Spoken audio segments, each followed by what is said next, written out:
Desauto Transact Talange, réseau plus que pro, le réseau des meilleures entreprises de France. Merci de nous faire confiance et de nous suivre.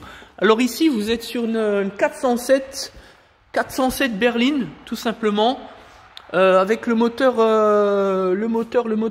2 litres 136 chevaux. Voilà, moteur PSA donc. Alors, aujourd'hui, je veux simplement expliquer le remplacement de la fameuse rotule que vous voyez juste devant vous là ici, la rotule Fripp. Voilà. Donc nous on a remplacé la rotule Fripp. Donc c'est une rotule, c'est une maladie très connue chez Peugeot, avec ici le décalage comme ça, clac clac, ça crée un jeu. Et voilà, bon, c'est pas dramatique en soi, mais quand il faut le faire le plus rapidement possible quand même. On est quand même sur un élément de sécurité, voilà.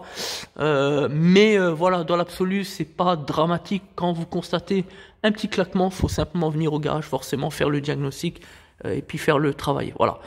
Donc la rotule, pour remplacer cette rotule Fripp, il y a un peu de travail, voilà. Donc première chose, on démonte l'axe ici, par rapport au triangle de suspension que vous voyez donc ici. Une fois qu'on a démonté l'axe, on va démonter tout ce qui est disque, tout ce qui est trié, donc deux vis torse de 55, rien d'extraordinaire ici, deux vis poulies de 30, voilà, on décroche, on tape un coup au marteau et on sort ça. Une fois qu'on a démonté ça, pour les moins compétents, on va dire, on décroche la vis là, on décale donc l'axe, enfin l'écrou et l'axe. Ça permet de donner plus d'aisance. On va ensuite déposer l'écrou au niveau du cardan.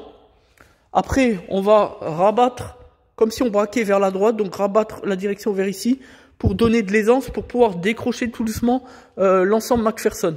Voilà. Une fois qu'on est là, tout simplement, on arrive au niveau de la rotule. On va donc décaler le bras par rapport au pivot, avec une barre, peu importe.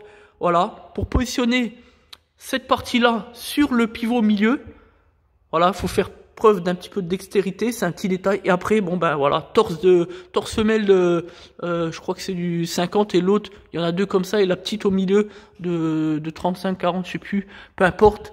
On desserre les trois vis et après marteau burin pour décrocher, pour faire sortir donc clac la rotule. Après ensuite la partie roulement, on va la faire sauter un petit coup de meule ou alors au burin. Et on va bien poncer, bien graisser et on repose tout simplement l'ensemble dans le chemin inverse. Rien d'extraordinaire en soi. Voilà. Donc merci à tous. C'était Desauto Transact Talange, réseau plus que pro. Maintenant vous savez comment faire pour le remplacement d'une rotule Fripp. On appelle ça les rotules Fripp. Voilà, donc en soi pour le particulier lambda, rien d'extraordinaire, c'est pas non plus la fin du monde, il faut juste prendre le temps de le faire proprement, sérieusement.